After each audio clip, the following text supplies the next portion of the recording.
Hello, welcome to Big Picture Monday. This is Cali Black. I'm here with the story version of our Come Follow Me readings for this week so that you can focus more on the spiritual lessons and finding the applications and the symbolism and all that fun stuff instead of having to worry so much about the comprehension. Full disclosure, I am recording this much further ahead of time than I normally do because my due date for baby number 3 is this week. So I will keep you updated here on when she decides to make her arrival. But I do want to give you a quick update on what you'll see from me. I, of course, need to take a break, a little maternity leave in order to adjust to having 3 kids. Wish me luck. Let me know if you have any tips for that. I'm a little nervous. But you will still see content for me. So basically what I want to let you know is, number one, I've done a bunch of work beforehand and pre-recorded a lot of things. And number two, I also have an amazing group of women who support me and help me keep things, especially if you're listening to this on Instagram, things running here. So I am still producing content and I have thoughts and posts that are ready to go out. But I also have an amazing group who's willing to help out and in posting things and responding to comments or whatever so that I can have a little bit of a break and spend time with my family. So just heads up, you'll probably see less of my face and a little bit less content, but you will still be able to find good reminders here for our weeks as we continue to go through Come Follow Me. So I'm not totally leaving you alone. I also am really good at setting boundaries for myself, not gonna lie. So I will be taking a step back, and also I've prepared ahead of time for some other things. So basically, you'll keep seeing these Big Picture Monday videos from me, and then you'll see other content. Now this week is Exodus chapters 18 through 20. And I'm not gonna lie, I think it's our shortest reading assignment. 3 chapters. Are you kidding me? We've had such long reading assignments. So 3 chapters is what we're studying this week.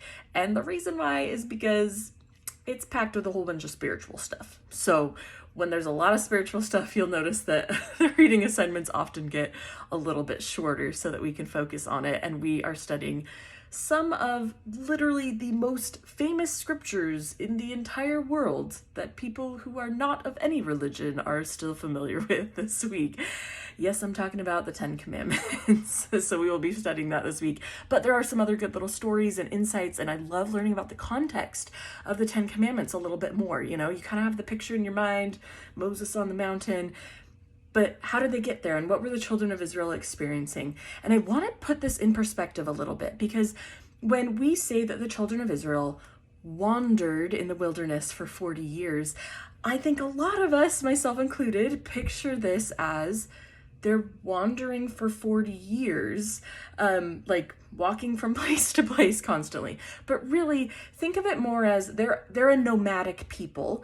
And so they are moving from place to place, but they don't just like pass by. They stay in one location for a while, and then they move to a new location and they stay there for a while, and so on and so forth.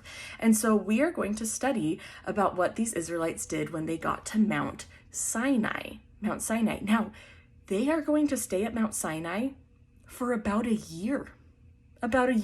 So they are here for a long time. And then here's the other part that kind of blew my mind as I've been studying is they're here at Mount Sinai for about a year, the first year after their big exodus from Egypt. And we are going to spend the rest of the book of Exodus studying what they do here at Mount Sinai, all of the book of Leviticus, which is the next book, at the foot of Mount Sinai, and even the beginning of the book of Numbers, which is the next book, all are focused on what happens here at Mount Sinai. So this is not like, oh yeah, they were here for a year. We are studying so much about what happened, because what happened in this first year after the Exodus while the children of Israel are at the foot of Mount Sinai is so important. And there's so many important lessons from it that we are going to spend most of our scripture study time of the 40 years of wandering here at Mount Sinai. That's basically it. Okay, so let's dive into what the actual scriptures are teaching us. So chapter 18, let's start there. At this point, children of Israel, they're moving along here, and there are tons of them. Like, our best count is that there's at least 600,000, but that's most likely 600,000 men, able-bodied men. So at least twice that amount of number of people, twice that amount of people, and they are moving around. And at this point, they get close to Mount Sinai. Now remember, Mount Sinai is the same mountain as Mount Horeb, which is where Moses was when God called him to free the children of Israel with the burning bush experience. This is the same exact mountain. It is in the land of Midian, or at least nearby the land of Midian. It's not in Egypt. Remember, Moses escaped Egypt when he was 40 years old, and he lived in the land of Midian. He met his father-in-law Jethro. Remember, Jethro is the high priest of the land of Midian. We know from modern revelation that Jethro gave Moses the Melchizedek priesthood. And Moses ended up marrying Jethro's daughter Zipporah. They had at least 2 sons together.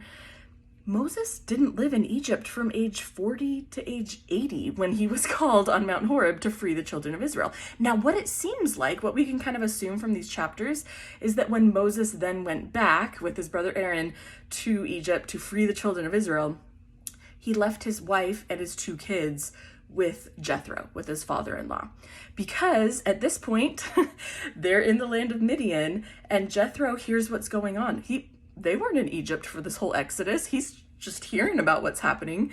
And so he takes his daughter and his 2 grandsons, which is Moses's wife and sons, and they go and meet up with Moses. And it's this reunion of like, hey, I heard you freed the children of Israel. This is awesome. And they get to kind of have a little bit of an interaction there. We don't get too much insight into it, but I imagine there was a big reunion, happy reunion there for Moses to see his father-in-law, his wife, of course, and his 2 sons. Now, Jethro also is very clearly a super wise leader because he sees Moses. And Moses, all day long, is solving people's problems. There's just a line outside, and people are like, hey, you can talk to a prophet?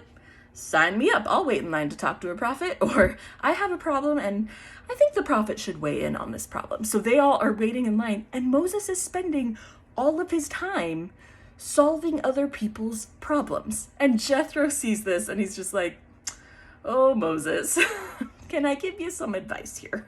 And so what he does is Jethro encourages Moses to separate the people into smaller groups and have leaders placed over smaller groups and then over this group and a judge placed over this group and blah, blah, blah, like to set up a system so that everyone is not going to Moses when they have a problem and instead learning to delegate all that responsibility. At the end of chapter 18, Jethro leaves and he goes back to his home. So see you later, Jethro. But now it's now the children of Israel. Moses has his wife and his kids back, and there they are. Okay, chapter 19, they're now in the wilderness of Sinai. They're getting closer to actually being at Mount Sinai. And the Lord tells Moses, you need to talk to the children of Israel and start preparing them, because I am ready to give them commandments and make covenants with them. And so Moses starts to talk to the people like, we've got to work on our hearts. We've got to prepare ourselves because God is going to give us commandments and he's going to make covenants with us. And we need to make sure we're ready for this. And they eventually get to the foot of Mount Sinai and they get settled there. And the Lord says he's going to come down and speak. And that's what happens. He comes down in this pillar of smoke and fire, and he calls Moses up to the mountain. So we have Moses going up to the mountain. Now in chapter 20, this is it. This is the 10 Commandments chapter, you guys. Exodus 20. We have the Lord giving the children of Israel the 10 Commandments, of course. And so that'll be a great thing to study this week and dive into how we can better live and apply those 10 Commandments to our lives. And it's going to be interesting to see because these commandments are referenced again and again in like the whole rest of this time that we're studying the children of Israel for the next many weeks. And so keep a lookout for that we are just constantly referring back to these commandments. And so the Lord gives the 10 Commandments, but as you can imagine, some of the children of Israel get a little scared because they're just hearing all this noise. And like I said, the Lord comes down in a pillar of smoke and fire, and it looks just a little bit scary. And so Moses does address the people and say, you have no need to fear, like this is the Lord who gave you these commandments. And that's it. Kind of short story-wise this week, because not too much happens other than, meeting up with Jethro and then making their way to Mount Sinai, where they're going to now stay for the next year, right? Which means we can focus then on all these spiritual guiding questions. I think my personal focus question for this week is going to be, how can I better prepare for receiving more instruction from the Lord? Like, the Lord placed a big emphasis on this with Moses and the children of Israel. Like, I'm going to give you commandments, I'm going to give you covenants, prepare the people. And I think that's a really big element. We have to prepare before the Lord gives us more. So whether it's just keeping the commandments better, or keeping my covenants better, or making more covenants, or whatever it is that I'm doing on my covenant path, how can I prepare a little bit better so that when the Lord's ready to give me more, I'm ready to accept that the Lord is giving me a little bit more? Because we'll see how the Israelites reacted to these commandments and then the covenants that the Lord will make in the future too. Okay, that's it for this week. I hope you have a fantastic week studying about these 3 chapters that are packed with important doctrine and are kind of laying the foundation for what else the children of Israel will learn. We'll learn a whole lot more about commandments and covenants and the temple and all sorts of stuff here at the foot of Mount Sinai. So let's dive into it. Okay, have a great week and happy studying.